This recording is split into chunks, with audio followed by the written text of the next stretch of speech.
Hi, my name's Paul Grogan, and in this video I'm going to be teaching you how to play the Anarchy.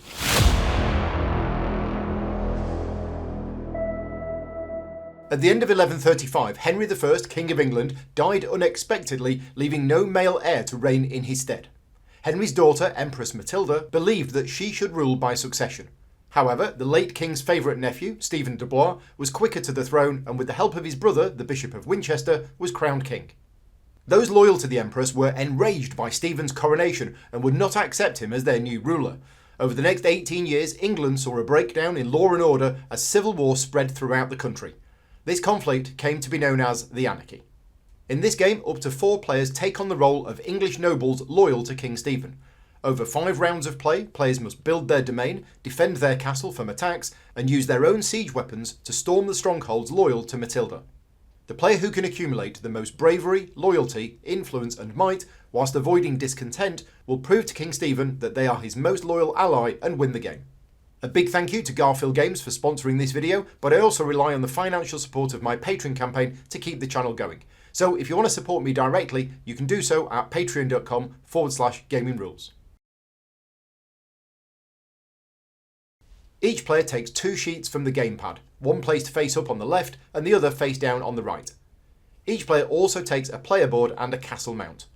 Next to the castle mount, place 1 gate die, 1 moat die, 4 towers and 4 walls. Players choose a colour and take the 24 domain cards in that colour.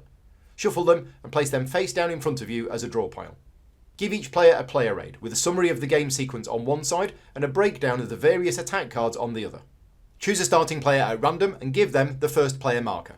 Place the main board in the centre of the playing area. Shuffle the 6 final Escalade cards and place them in a face down pile on the main board here. Shuffle the 36 attack cards and place them face down to the right of the final Escalade cards.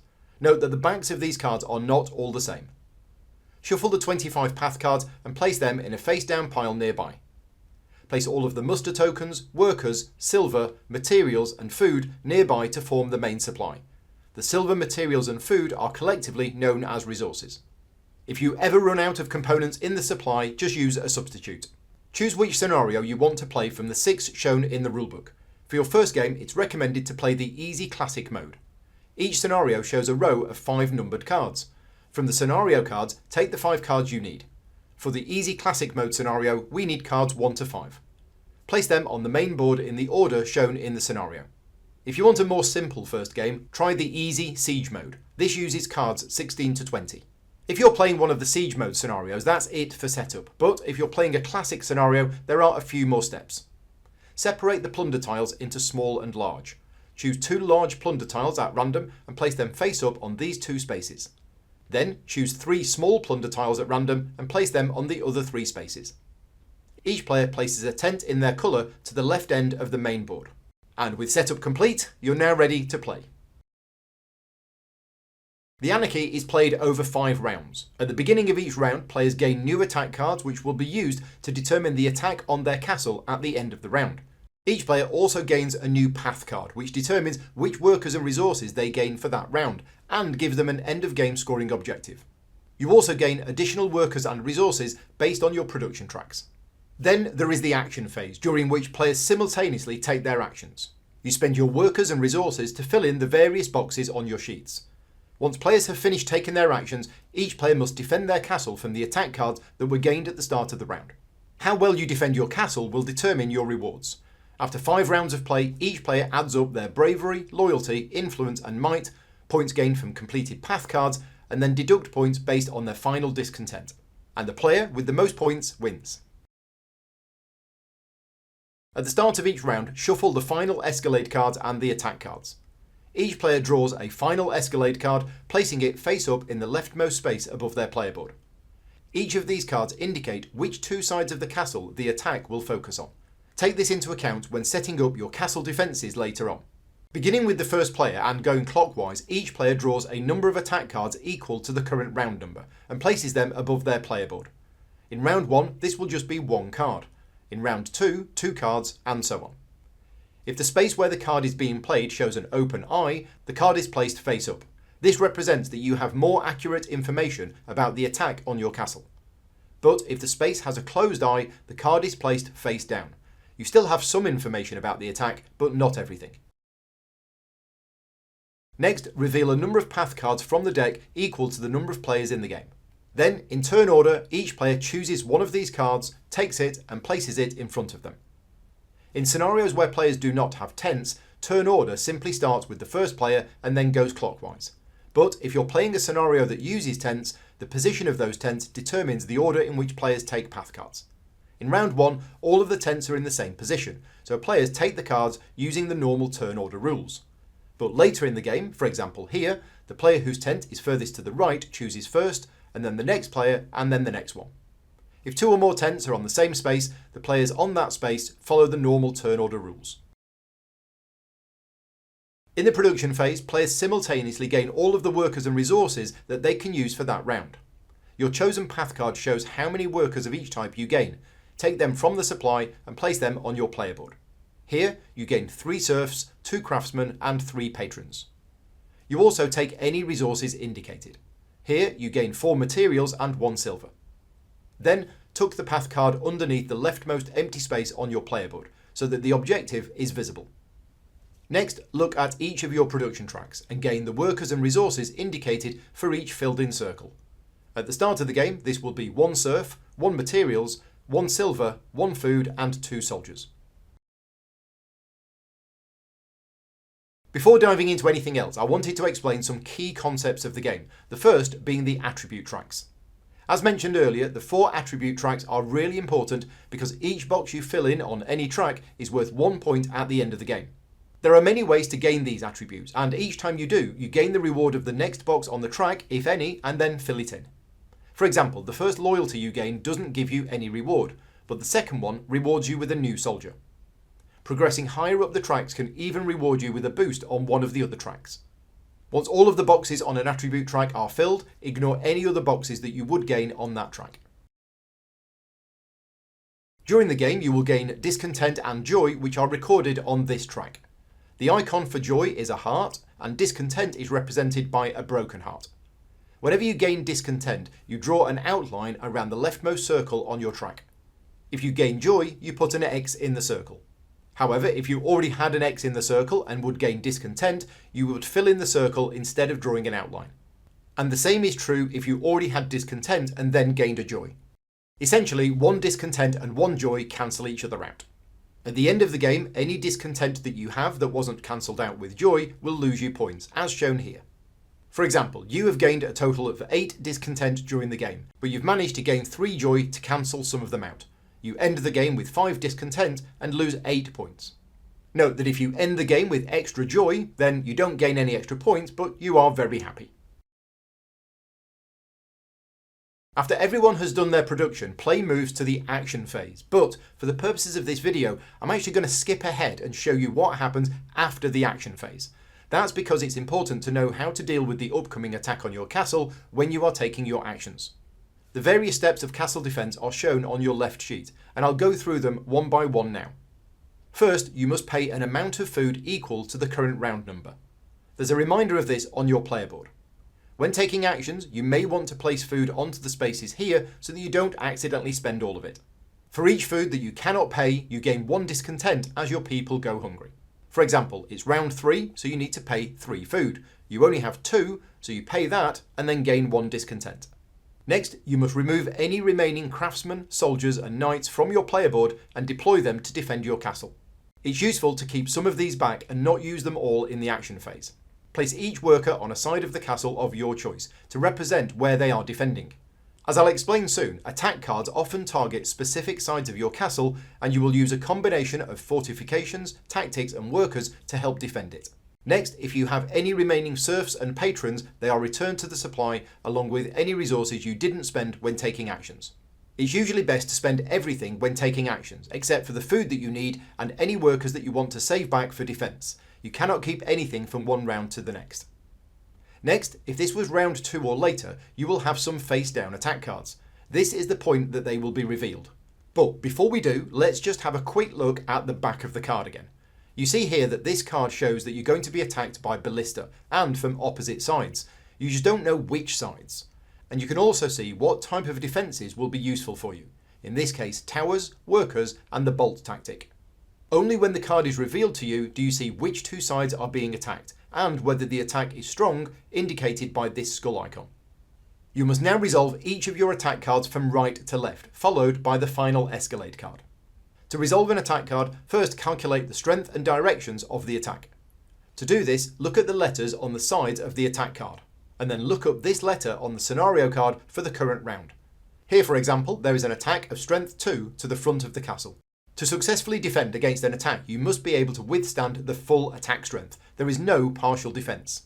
The attack card shows which defensive elements you can use. First, let's look at the Fortifications. The ones coloured on the attack card are the ones that you can use to defend, in this case just the front gate. And just to show you some other examples, this card attacks the front and back, and you can use your towers to defend.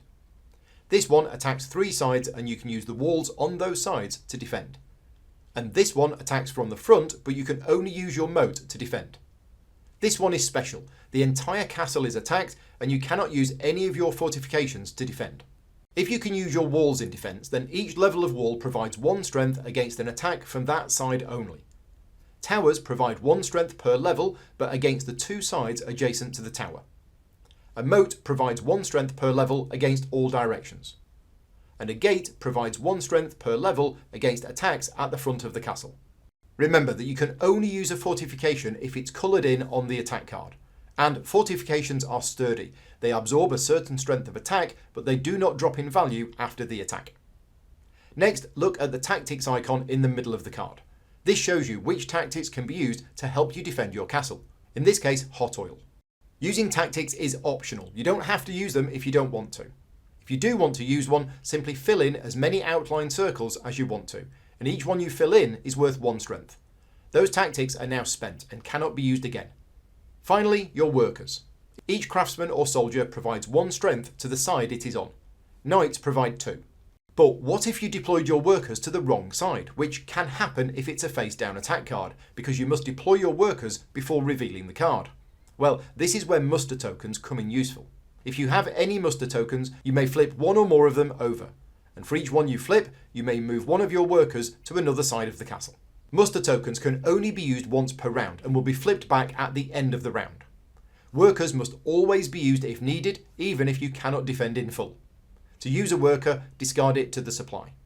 Knights are an exception to this. They are only removed if all of the 2 strength they provided was needed. If only 1 strength was needed, the knight is wounded and laid down instead. It can be used again for an attack later in the round, but because it's wounded, it only contributes 1 strength. Also, if you have any beer in your brewhouse, represented by an outlined circle, you can use a maximum of 1 beer for each craftsman and soldier. To use a beer, fill in the outlined circle. This gives the craftsman or soldier 1 additional strength. Like knights, if they survive the attack with 1 strength remaining, lay them down to indicate that they still have 1 strength. Knights will not drink beer. There is also 1 type of attack card in which workers cannot be used. This is an attack from catapults or trebuchets. For this card, only the covers type of tactics can be used, no fortifications and no workers. If you successfully defend against an attack card, check to see if it was a strong attack, indicated by this skull. If it was, gain 1 bravery by filling in the next box on your bravery track. Then remove the card and place it back on top of the attack card pile on the main board. Or, if it was a final Escalade card, place it back on the pile of those cards. Remember that those piles will be shuffled at the start of each round. If you did not fully defend against the card, leave it above your board and flip it face down to indicate that it has been resolved. Either way, move on to the next attack card and resolve it in the same manner. The final Escalade card is resolved just like any other attack card. After all attacks are resolved, each player gains loyalty equal to the current round's determination value, which is shown underneath the gold cross. But this is reduced by 1 for each attack card still above their player board, to a minimum of 0. For example, in round 2, the determination value is 2. You would gain 2 loyalty if you defended against all attacks, but you failed against one of them, so you only gain 1 loyalty. Then, players gain discontent equal to the amount of loyalty that they just failed to gain. Continuing our example, the determination was 2, and you failed to defend against 1 attack, so you gained 1 loyalty. You now also gain 1 discontent. If you had managed to defend against all of the attacks, you would have gained 2 loyalty and no discontent. Any remaining cards above your board can now be discarded to the top of their respective piles. Finally, count the strength of any surviving workers that were defending the castle. Here you have 1 strength for this wounded knight and soldier, and 1 strength for this craftsman. For every 3 points of strength, you gain 1 serf for the next round, placing it on your player board. Then, those workers retire and are placed back in the supply. Note that it is possible to gain workers when resolving your castle defence, and any workers gained this way are placed on your board. You cannot allocate them to defend your castle.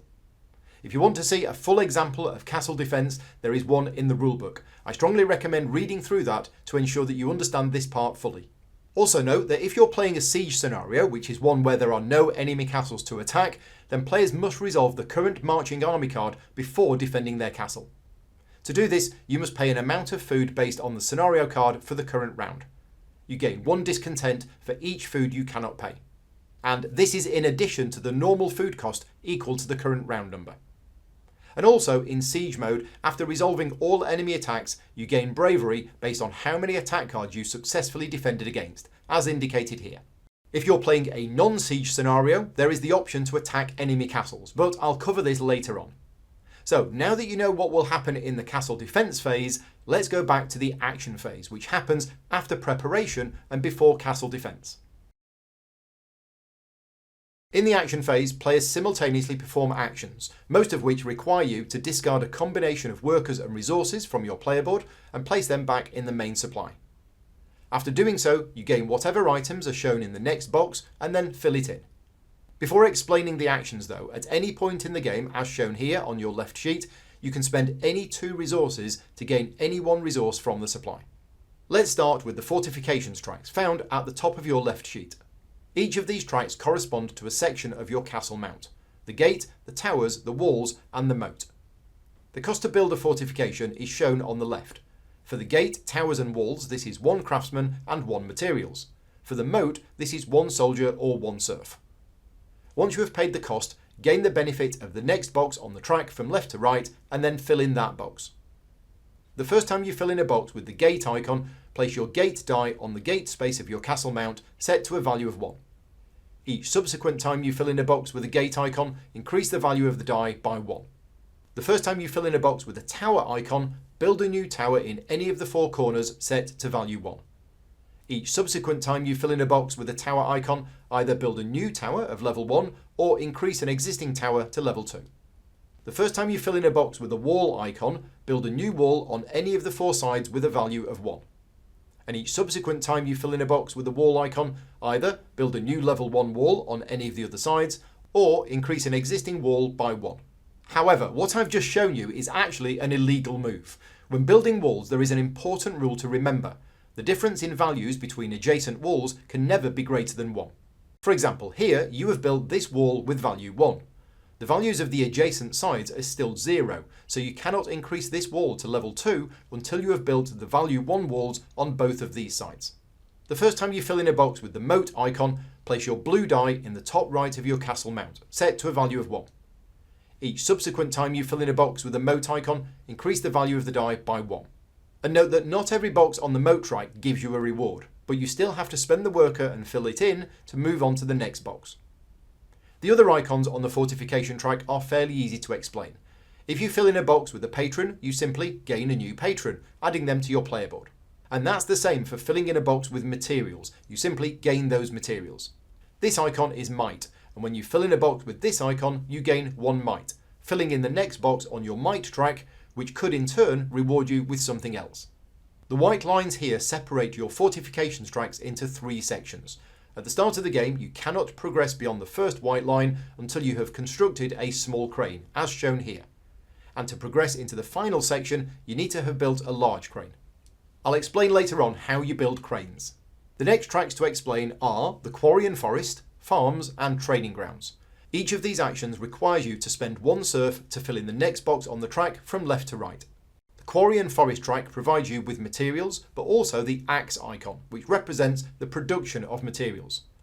Each time you fill in an axe icon, you also fill in the next circle on your materials production track. This means that starting in the following round, you will gain more materials during production. The farms track works in a similar way. It provides food, but also food production, represented by the bowl of soup. Filling in one of these icons allows you to fill in the next box of your food production track, which then gives you more food each round. And finally, the training grounds provide you with soldiers and also soldier production. Note that each time you fill in the last box on one of these tracks, you also gain 1 loyalty. A quick note about the production tracks. If you ever gain production in something and your track is already full, you don't gain any more. This large area on your left sheet is your wealth wheel, and it's the main place where you will spend your silver. The wheel is divided into 4 quarters. The cost to fill in any box in this area is 1 silver, as shown here. You can only fill in a box if it's either one of the 4 in the middle or it's connected via a white line to an already filled in box. For example, if you spend 1 silver to fill in this box, you gain a soldier. From there, you can then spend another silver to fill in this box for 2 more soldiers. And from there, you could then go either here, here, or you could go here. Or you could start in one of the other quarters. The mercenary quarter provides soldiers and patrons, and if you get to the end, 1 patron production. The guildsman quarter provides you with craftsmen and craftsman production. And the allies quarter provides you with patrons, knights, a craftsman, and in the end spaces, loyalty and knight production. The siegecraft quarter is focused on researching and constructing cranes and siege weapons, which can be used to attack enemy castles. Once you have started this quarter by filling in this box, you have access to the research boxes for ladders, ballista, and the small crane. You do not need to research these in order. You could, for example, go straight to researching the small crane. Once you have researched something, it can then be built, and you do that by paying the cost shown next to the item. In this case, 1 craftsman and 1 materials. And when you build it, gain the bonus printed in the box and then fill in the box. And note that it doesn't cost a silver to build something once you have researched it. It only costs a silver to do the research. Once you have researched a small crane, and note that you don't actually have to have built it, you then have access to researching the catapult and battering ram. Note though that in order to actually build a catapult or battering ram, you do need to have built a small crane, as depicted here. You also have access to this box, which, if you fill it in, you can research a large crane, which, once researched, gives you access to the siege tower and trebuchet. The ladders, ballista, catapult, battering ram, siege tower and trebuchet are mainly used when playing a scenario where you can attack other castles. If you're playing a siege scenario, you can still build these, but most of them won't be any use, except for the reward that you get for filling in the box.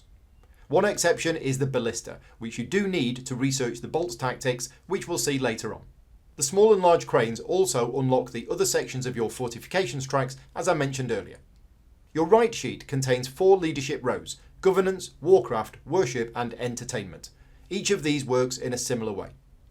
The boxes on each row must be filled in from left to right, and you do so by either spending 1 patron, as shown here, or each row has its own icon, and any time you fill in a box with that icon, you also get to fill in a box on this track. For example, and we'll see this soon, but when you fill in the 3rd box of the small keep, in addition to gaining 1 influence, you also gain either 1 warcraft, 1 worship, or 1 entertainment. So you could choose worship and fill in this box, gaining you 1 silver.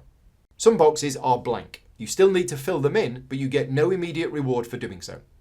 The coloured banners underneath each row are reminders that once you've filled in the corresponding box, you gain access to another section of your sheet.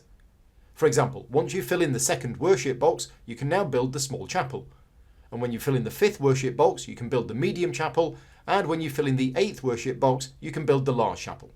Also, many other actions require you to have a certain number of boxes filled in on a specific leadership row.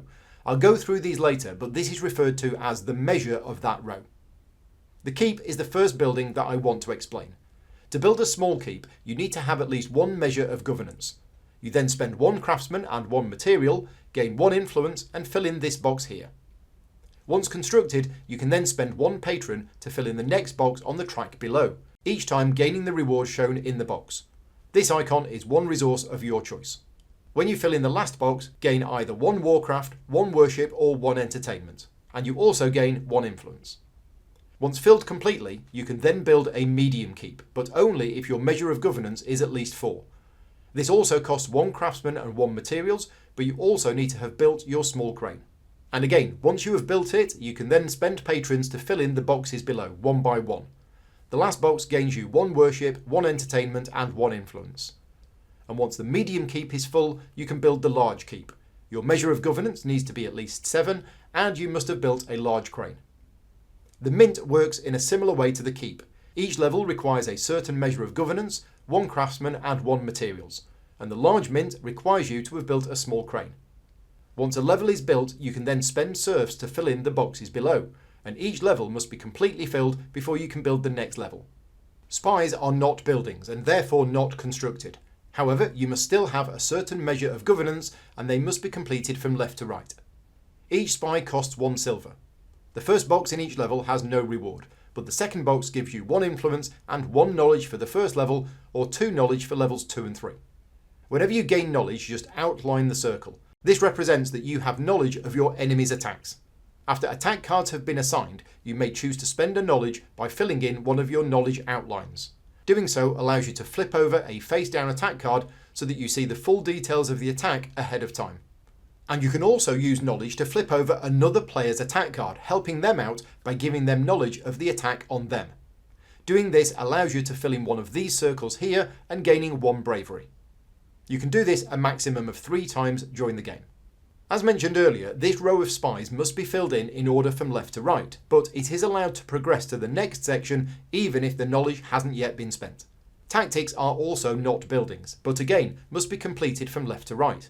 There are 5 levels, each requiring a certain measure of warcraft and requiring you to spend either a patron or a knight. The reward for completing levels 1 to 4 is that you research 1 tactic, and level 5, you research 1 tactic and gain 1 influence. Your tactics are on the left sheet. When you get to research a tactic, choose one of them, gain a soldier, and fill in the first box. Note that to research bolts, you also need to have constructed a ballista. The first circle of each tactic is already outlined, indicating that you have 1 use of each of them already. And once researched, you may now spend materials to outline the next circle on the corresponding row. So here, you have spent 2 materials and you now have 3 uses of hot oil. As we saw earlier, you can use your tactics against certain attack cards.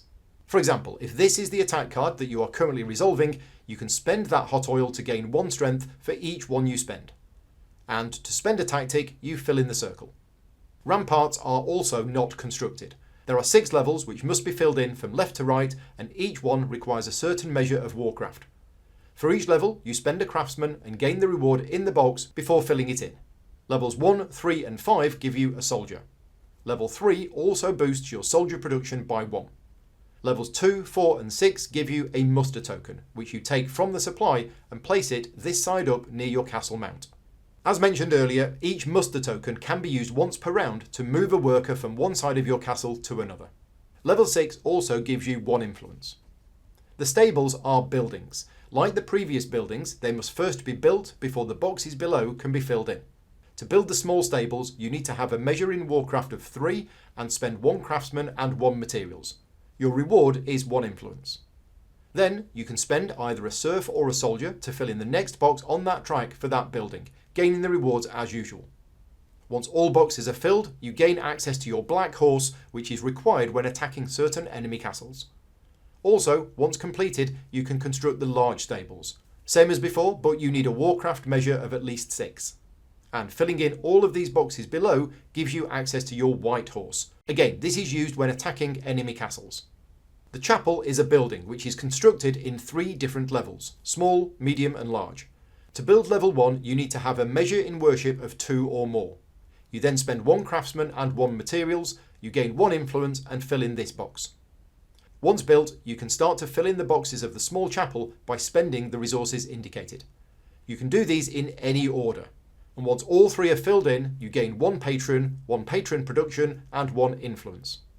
Also, as soon as the small chapel is built, even if it's not filled, you can start training knights. I'll cover this in more detail later on. Once the small chapel is filled, you can then build the medium one. You need 5 measure of worship, spend 1 craftsman and 1 materials, and you also need to have built a small crane. You gain 1 influence, and then you can start to fill in the boxes below as before. And once filled, you can build the large chapel. This works in the same way, except that you need an 8 measure of worship and you need to have built a large crane. As just mentioned, once you have built the small chapel, you can start to train knights. There are 6 levels and they must be filled in order from top to bottom. Each level requires a certain measure of worship and you need to spend 1 patron.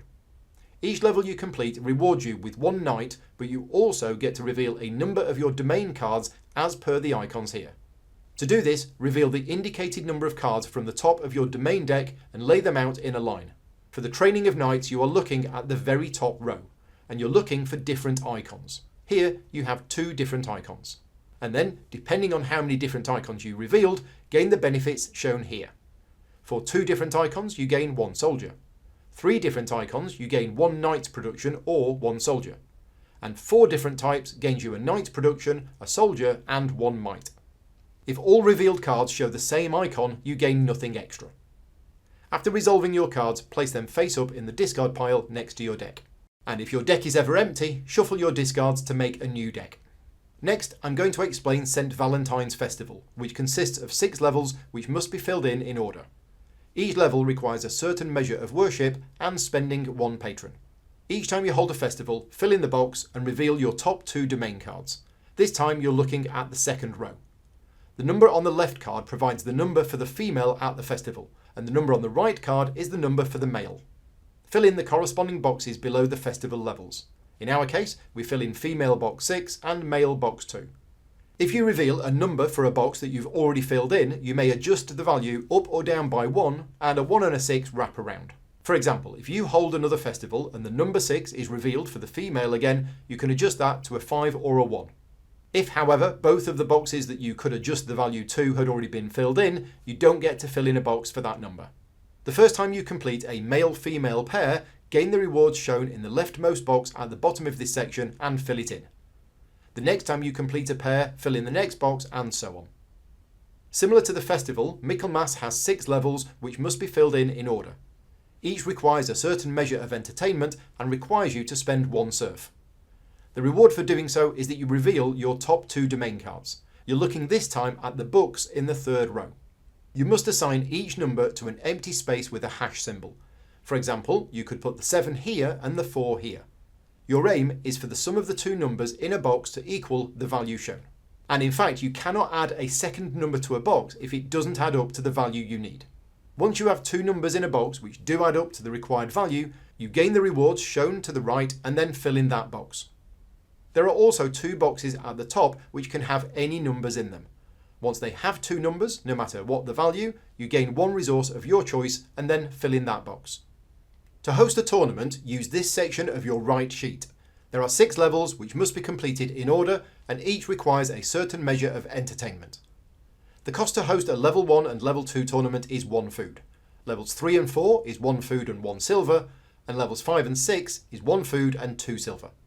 As usual, each time you pay a cost, you get the rewards shown in the box and then fill it in. Each of these boxes shows a number 2 in a scroll. Similar to the other actions that depict this icon, it means you need to reveal the top 2 cards from your domain deck. The first card is your jouster and the second card is your opponent. This time you're looking at the 4th row.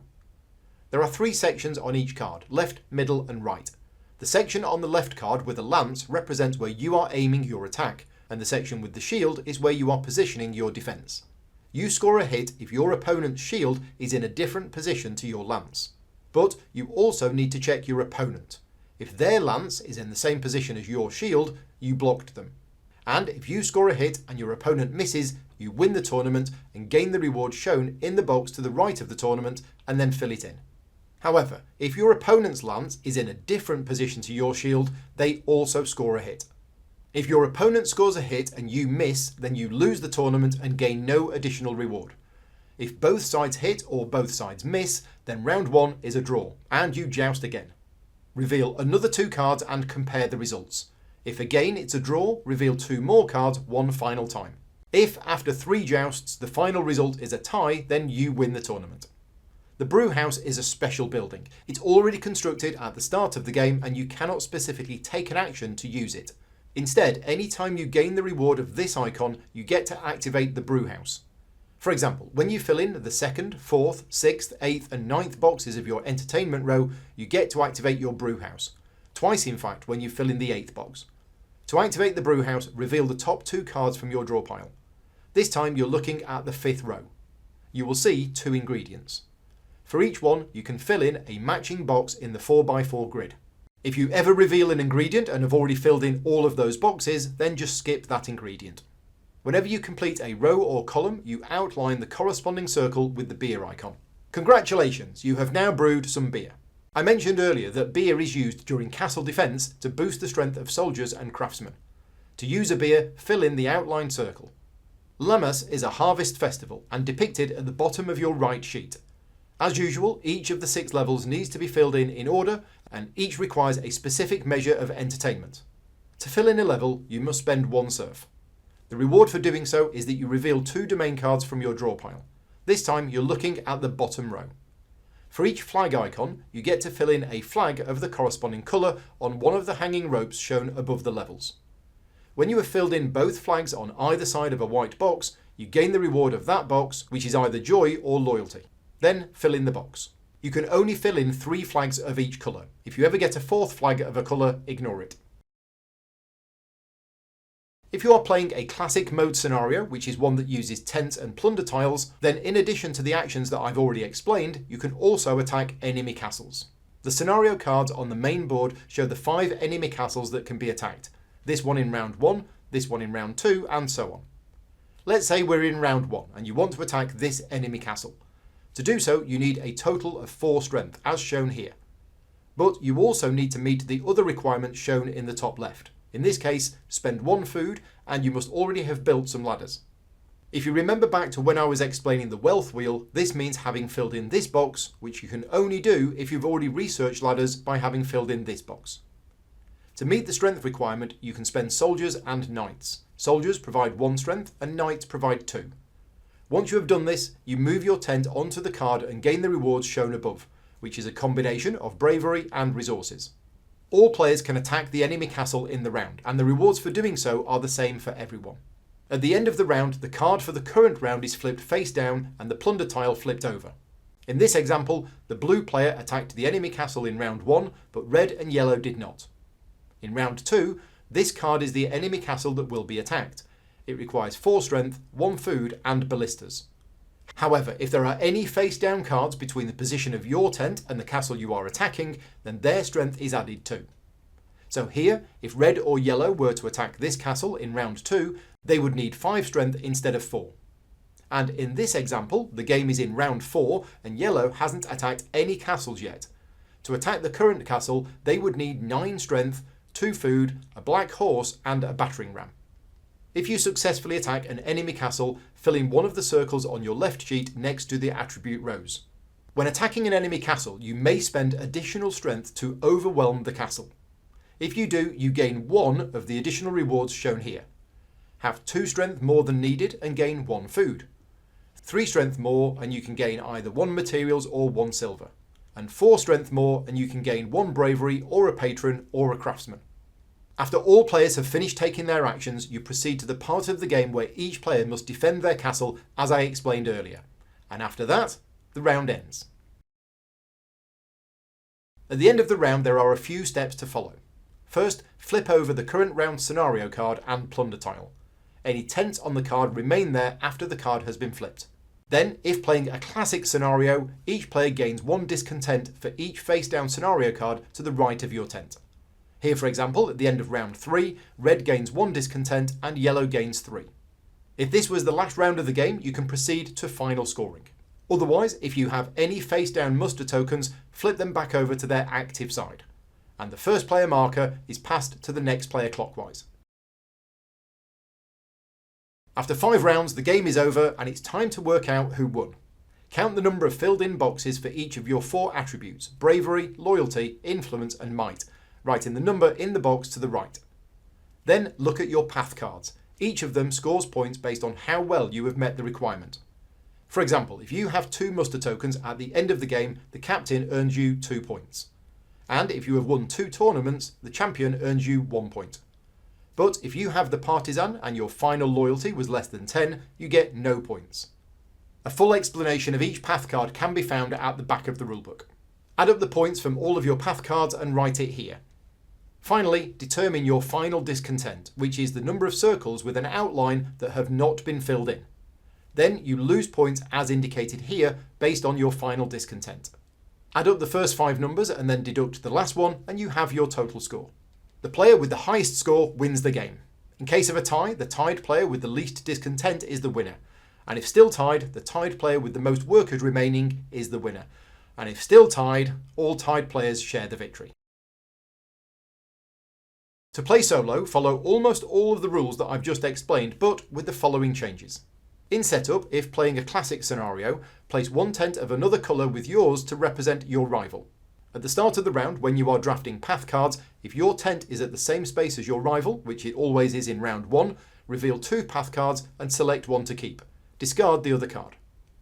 If your tent is behind your rival, only reveal 1 path card which you must take. In either case, after doing so, advance the rival tent to the next space. If you're playing a scenario without tents, always draw 2 path cards and select one to keep. At the end of the game, compare your score to the table here to see how well you did. And once you feel ready, try the solo campaign, which is found in this booklet. Each scenario has a unique setup and victory conditions. I hope you found this video useful in learning how to play the Anarchy. If you have any questions about the game, please leave them in the comments. And whilst you're there, give the video a like and subscribe to the channel for more content. And as I mentioned earlier, I do rely on the support of my Patreon to keep the channel going. So if you are in a position to be able to do so, please visit patreon.com/gamingrules for exclusive access to the Gaming Rules community and some additional bonus content. Until next time, take care and thanks for watching.